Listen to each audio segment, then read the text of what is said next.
19-year-old Taylor from Richmond, Virginia asks, is it okay to take a friend to a shoot?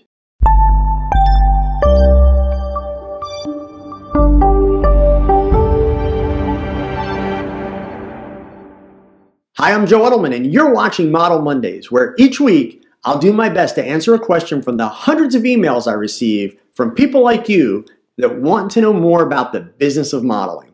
This week, Taylor from Virginia asks, is it okay to take a friend to a shoot? Absolutely not. No, never. If you get a job at McDonald's or anywhere else for that matter, they don't let you take a friend or a relative to work. Modeling is work. Now, hold on a second and slow down and listen. I am not telling young men and women to be careless and unsafe. Let me explain to you why you don't do it, and then I'm going to tell you how to protect yourself. Let's start by looking at this from the business point of view. Clients, production companies, photographers, they don't want to have to accommodate friends and relatives on a shoot. Let's not even talk about jealous boyfriends or husbands. Modeling agencies interviewed you, not your friend. They are sending you out to meet and work with their clients. Clients that they count on to survive as a business. They don't want some friend going along because they don't know anything about your friend.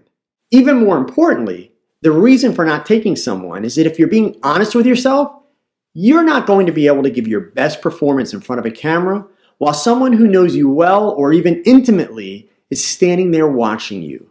Having a friend at a shoot is not an ideal working environment. So, how do we make sure that you are safe? Well, first of all, understand that part of what you're paying a modeling agency for is to be sure that the client they are sending you out to work with is not some serial killer. Even so, you should always do a little due diligence before your shoot.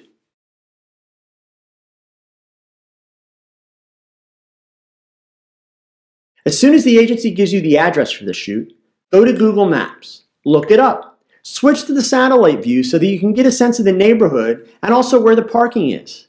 If your shoot is in a city or a larger suburb, you can probably switch to Google Street View and even see what the building looks like when you're standing in front of it. If you have additional concerns, you should call your agency and tell them. Also ask them how well they know the client.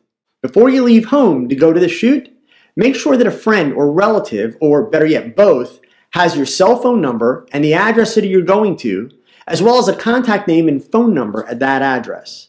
Let these people know what time you're expected to be there and when you expect to return home. If the job is running late, nobody will have a problem with you sending a quick text to let everyone know you have extended your time there and that you're okay. Now, don't forget to charge your cell before you leave home. Now, what if you're modeling for fun and you didn't book your shoot through a modeling agency, but instead you got it from a website like Facebook or one of those amateur modeling websites? The rules are still the same. Don't take a friend, even if the amateur photographer is willing to let you. But do be careful and do your due diligence. In this case, start with a Google search on the photographer's name. Be sure to drill down at least 5 pages deep to see if anyone has posted complaints about this person. The most important thing is to meet the photographer in advance of your shoot.